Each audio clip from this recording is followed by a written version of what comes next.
2,000 ಜನ ವೀಕ್ಷಿಸಿದ್ದಾರೆ ನಮ್ಮ ಈ ಚಲನಚಿತ್ರೋತ್ಸವವನ್ನು.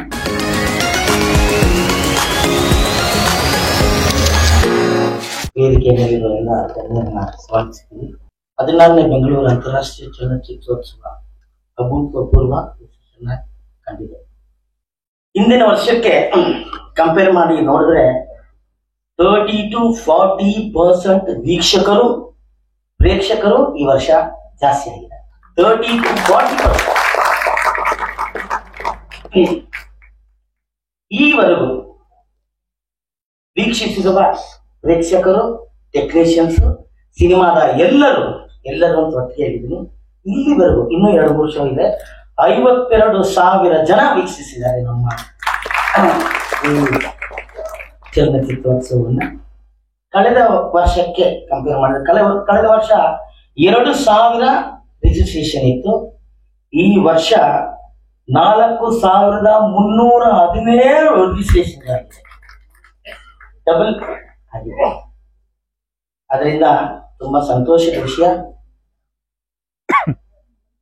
ಮತ್ತೊಮ್ಮೆ 16ನೇ ಬೆಂಗಳೂರು ಅಂತಾರಾಷ್ಟ್ರೀಯ ಚಲನಚಿತ್ರೋತ್ಸವ ಯಶಸ್ವಿಗಾಗಿ ತಮ್ಮೆಲ್ಲರಿಗೂ ಅಭಿನಂದನೆ ಸಲ್ಲಿಸುತ್ತಾರೆ. Start with the Asian Cinema Competition. Now we are presenting the awards, most awaited awards, and these awards have been there since the government started this event 10 years now, 13 years from now.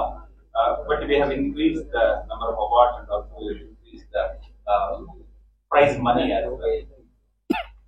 In fact, this Asian Cinema we have this time 4 awards. 4 awards. The value of the award, I mean, the prize money involved is for the first prize it will be 10 lakh rupees, 1 million rupees. For the second prize it will be 5 lakh rupees, any foreign currency equivalent of that. And also for the third prize we have 2 lakhs. And also we have the jury mention. We have jury mention awards. We give 1 lakh. I will be starting from this last award and then move on to the Kannada awards at the last, and also the lifetime. Namaskara.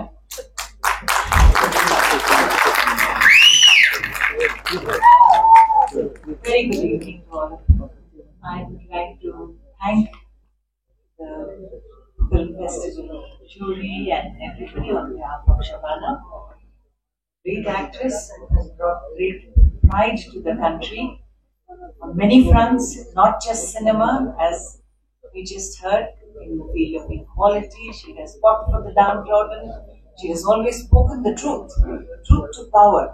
And that is so important, that not only does cinema have to speak truth to power, we human beings also have to speak up. Shabana has been a role model for me from my childhood. And yesterday she called me up and said, I am caught up in Delhi and I want you to go and take this award on my behalf. No way I would say no to her. So I am grateful to her.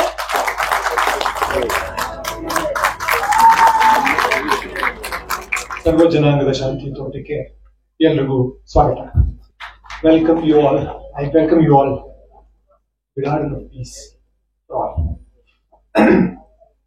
ಜೊತೆಗೆ ವಿಶ್ವ ಮಹಿಳಾ ದಿನಾಚರಣೆಯ ಹಾರ್ದಿಕ ಶುಭಾಶಯಗಳು. ಇವತ್ತಿಗೆ ನಮ್ಮ 16ನೇ ಚಲನಚಿತ್ರೋತ್ಸವ ಇತಿಹಾಸಕ್ಕೆ ಸೇರ್ಪಡೆಯಾಗಿದೆ. ಒಂದು ಅದ್ಭುತವಾದಂತಹ ಕಾರ್ಯಕ್ರಮ. ಈ AI ಲಿಂದ ನಮ್ಮ ಫಿಲಿಂ ಇಂಡಸ್ಟ್ರಿಗೆ ಅನುಕೂಲ ಆಗ್ತಾ ಇದೆ. ಅದರ ಜೊತೆಗೆ 10% ಗ್ರೋತ್ ಆಗ್ತಕ್ಕಂತ ಮಾಹಿತಿ ಎಷ್ಟು ನಿಮ್ದಿದೆ. ಇವತ್ತು ಎಲ್ಲರಿಗಿಂತ ಹೆಚ್ಚಾಗಿ ಇಡೀ ಭಾರತ ದೇಶದಲ್ಲಿ ನಮ್ದು 1500 ಪಿಕ್ಚರ್ ಮಾಡಿದ್ರು ಕೂಡ ನಾವು ಇನ್ನೊಂದು $1 trillion ಎಕಾನಮಿ ಆಗಿಲ್ಲ. ಇವತ್ತೆಲ್ಲ ಸೇರಿದ್ರೆ $250 ಬಿಲಿಯನ್ ವ್ಯವಸ್ಥೆ ನಮ್ಮ ಪಿಕ್ಚರ್ ಇರ್ತಕ್ಕಂಥದ್ದು. ಇನ್ನ ಮುಂದೆ ಹೋಗ್ತಕ್ಕಂಥ ಸಾಧ್ಯತೆ ಇದೆ. ಒಂದು ಒಳ್ಳೆಯ ದಿನ ನಮಗೆ. ನಮ್ಮ ಚಿತ್ರತಂಡಕ್ಕೆ ಪಿದಾಯಿ ಅನ್ನೋ ಒಂದು ಚಿತ್ರವನ್ನ ನಾವು ಮಾಡಿದ್ವಿ, ತುಳು ಪಿಕ್ಚರು. ಅದಕ್ಕೆ ಸೆಕೆಂಡ್ ಬೆಸ್ಟ್ ಅವಾರ್ಡ್ ನಮಗೆ ಸಿಕ್ಕಿದೆ. ನಮ್ಮ ಈ ಚಿತ್ರಕ್ಕೆ ಪ್ರಶಸ್ತಿ ಬಂದಿದ್ದು ಅಂದ್ರೆ ಮಹಿಳೆಗೆ ಪ್ರಾಧಾನ್ಯತೆ ನೀಡತಕ್ಕಂತಹ ಚಿತ್ರದಲ್ಲಿ ಪ್ರಶಸ್ತಿ ಬಂದಿದ್ದು ನಮಗೆ ಸಂತೋಷ ಆಗಿದೆ. ನಮಸ್ಕಾರ, ನಾನು ಸಂತೋಷ್ ಮಾಡ, ಈ ಸಿನಿಮಾದ ನಿರ್ದೇಶಕ. ಇದು ನಾವು ಕನ್ನಡದಲ್ಲಿ ರಿಲೀಸ್ ಮಾಡ್ತಾ ಇದ್ದೇವೆ. ಎಲ್ಲರಿಗೂ ಭಾಷೆ ಪ್ರಾಬ್ಲಮ್ ಇರ್ಲಿಕ್ಕಿಲ್ಲ, ಆದ್ರೆ ನಾವು ಇದು ಮಾಡಿರೋದು ತುಳುವಲ್ಲಿ. 2 ತುಳು ಸಿನಿಮಾಕ್ಕೆ ನಮ್ದು ಸೆಕೆಂಡ್ ಆಗಿತ್ತು, 3ನೇದು ತುಳು ಆಗಿತ್ತು, ದಸ್ಕತ್ ಒಂದು ಸಿನಿಮಾ. ಅದು ಖಂಡಿತವಾಗಿಯೂ ಈ ಚಿಕ್ಕ ರೀಜನಲ್ ಲ್ಯಾಂಗ್ವೇಜ್ಗೆ ದೊಡ್ಡ ಒಂದು ಸಪೋರ್ಟ್ ಆಗುತ್ತೆ ಖಂಡಿತವಾಗಿಯೂ.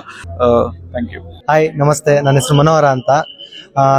ನಾನು ಫಿಲ್ಮ್ ಡೈರೆಕ್ಟರ್. ನನ್ನ ಸಿನಿಮಾ ಮಿಕ್ಕ ಬಣ್ಣದ ಅಕ್ಕಿ ಇವತ್ತು ಬೆಂಗಳೂರು ಇಂಟರ್ನ್ಯಾಷನಲ್ ಫಿಲ್ಮ್ ಫೆಸ್ಟಿವಲ್ನಲ್ಲಿ ಬೆಸ್ಟ್ ಕನ್ನಡ ಫಿಲ್ಮ್ ಅವಾರ್ಡ್ ಗೆದ್ದಿದೆ. Thank you Bengaluru international film festival. ಈ ಮಿಕ್ಕ ಬಣ್ಣದ ಅಕ್ಕಿ ಫಿಲ್ಮ್ ಬಂದು ಬೇಸಿಕಲಿ ಏನು ಸೋನಿಯಾ ಎಸ್ ಬರೆದಿರೋಂಥ ಆಟೋಬಯೋಗ್ರಫಿ ನೋವೆಲ್ಲು ಮತ್ತೆ ನನ್ನ ಒಂದಷ್ಟು ಪರ್ಸನಲ್ ಎಕ್ಸ್ಪೀರಿಯನ್ಸ್ ಸೇರಿ ಸಿನಿಮಾ ಆಗಿದೆ. ಅನೀಶ್ ಪೂಜಾರಿ ವೇಣೂರು ಈ ಫೆಸ್ಟಿವಲ್ ಅಲ್ಲಿ ದಸ್ಕತ್ ಎನ್ನುವಂತಹ ಸಿನಿಮಾ ಸ್ಕ್ರೀನಿಂಗ್ ಆಯಿತು.